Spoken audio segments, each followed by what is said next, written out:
Real Madrid have beaten Leganes 4-1 in a behind closed doors pre-season friendly with Brahim Diaz, Dean Howson, Eder Militao and Thiago Pitarch, I think that's how you say his name, have ended up on the score sheet. There's a few things I want to talk about in regards to this game. Now, I don't want to get stuck on the result itself. First of all, it's just pre-season. No one cares about the result. And second of all, it is against Leganes, a team who got relegated and is in the second tier of Spanish football. But there's a few things that caught my attention in this game. Like, for example, starting with the formation and where certain players were playing. From what I've seen, Real Madrid played a 4-3-3 with Thibaut in goal, Dani Carvajal at right back. So Dani Carvajal actually got a start and some more minutes, building up on his Club World Cup late cameo against PSG. Asensio and Howson were the two centre-backs. Carreras got his first start for Real Madrid at left back. Valverde and Ceballos were the two central midfielders, with Brahim Diaz also in the midfield, but just slightly ahead. More so in the Jude Bellingham, right, kind of cam role. And then the front three were Mbappe, Gonzalo Garcia, and Vinicius Jr.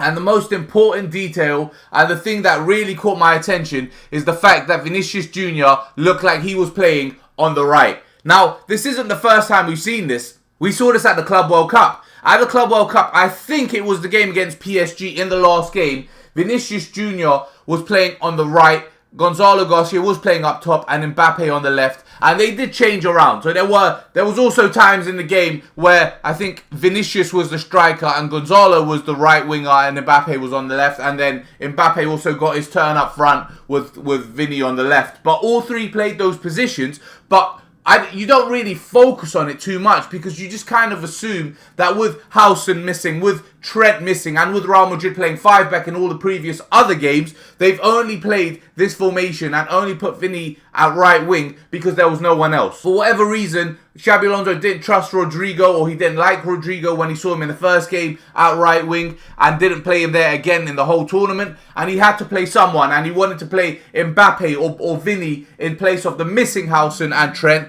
and he decided to play them at right, one of them at right wing. So you didn't think too much of it. But the fact that we've done it in another game in pre-season showcases that Xabi Alonso is genuinely considering this. He genuinely does not believe that Mbappe, or specifically Vinicius in this case, is stuck to that left wing position and can only occupy that side of the pitch. He is definitely testing out and checking to see how the player operates and works on the right wing. And I'm very, very happy about it. I'm very, very happy about it because I've never understood why we're so rigid with our player positioning. Why is I know Vinicius is one of the best, if not the best left winger in world football, and he has been for the last 2 or 3 years. But the guy is a talented, quality footballer. When he played up front for Real Madrid a couple seasons ago, when we won the Champions League, he was phenomenal. He was fantastic. I'm thinking specifically of that game against Bayern Munich, where he ran deep, bringing Kim with him and then ran in behind, and Toni Kroos played that perfect pass and he was through on goal. His movement, his understanding of that striker position is phenomenal and he gets it. So I never understood why he wasn't changed around and played in more positions, especially last year where he was just stuck on that left side, as if Carlo Ancelotti and him said, no matter what comes or what happens, Vinicius has got this position, this is his position. So I'm very, very happy that he's occupying that position. I mean, even Kylian Mbappe, at Monaco, in his early days, he was a right winger. And he made his name and he started off as a right winger. So he can play that position. And like I said, Vini is so talented and such a good footballer. I refuse to believe he can't play that position. So I'm glad Xabi Alonso is utilising them in the right wing position. And he is definitely ticking all the right boxes for me. I mean, it's early days. We've barely even played our first game. But I'm liking what I'm seeing from Xabi Alonso. Next, I want to talk about the scoreline itself and the goal scorers. Because this isn't a definite thing, right? Because at the Club World Cup, our top goal scorer was our striker. It was Gonzalo Garcia. But has anyone else noticed that lately, everyone at the Real Madrid team is getting on the scoreboard? It's not just the strikers. Everybody's getting involved. Like whether it was Fran Garcia at the Club World Cup or Eder Militao and Dean Howson at a pre-season friendly behind closed doors against Leganes. Our defenders are getting on the score sheet. Our midfielders are getting on the score sheet. Brahim scored a goal. it's not just our attackers. Our attackers aren't the ones that are always getting on all the goals. It's not all on Kylian Mbappe's shoulders to get us 40, 50 goals. So that's another thing I've noticed, and I really, really like. Because when only strikers score, it just means those strikers are playing well, or those strikers are getting put into good position. Now, this isn't to say that the team isn't playing well, but it's just kind of saying that the striker is in form, and whether he's doing it himself or with the help of certain teammates, he's getting goals. But when everybody on the team is getting on the score sheet, it just means you are playing so well, you are playing so dominantly, your team is so well rounded that everybody is getting an opportunity to put the ball in the back of the net. Again, it's only a pre-season friendly, and it is only against Leganes, a team in the second division, and the game was behind closed doors. This has got nothing to do with the result, and I'm not getting carried away with the result in any way, but I feel like our defenders are getting on the score sheet a lot more than they did last year. Or even the previous year when we were actually good and we actually won the Champions League. And the final thing I want to talk about today, which is the final goal scorer of this game, Thiago Pitarch. I don't know how you say his name. I haven't got a clue how you say his name.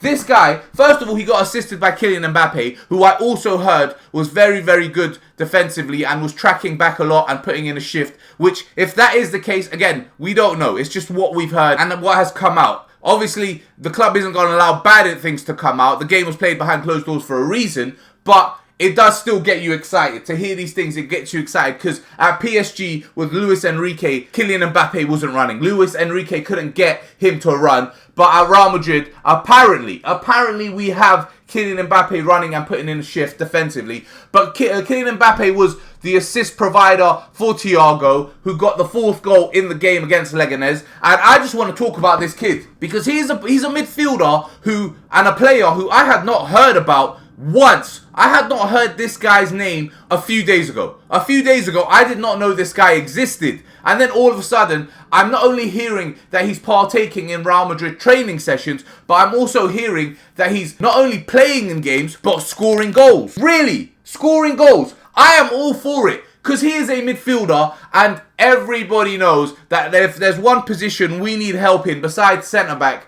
in the remainder of the transfer window, or just right now in general in this team, it is a midfielder. So if we can get a midfielder from Castilla who can step up and be involved, and he won't be a starter straight away, but if he has the potential and the ability to play and be involved and give our big names rest, and right now specifically when we've got a big name like Jude Bellingham out injured, if this kid can step up and get some minutes on the board and get some training sessions on his back with the first team and be involved, and be given an opportunity. Another big factor. Xabi Alonso seems very, very willing and very, very happy to give Castilla players an actual opportunity. Now, well, this is still all pre-season. Even the Club World Cup, it's technically a pre-season tournament. I think with time, in a few years' time, it will just be known as a tournament like the World Cup and the Euros. But right now, because it's early phases, it's technically seen as a pre-season tournament. So we're going to count it as a pre-season tournament. And this game was also pre-season. So he is giving the youth and Castilla a chance, but it is still in pre-season. Whether he does that when La Liga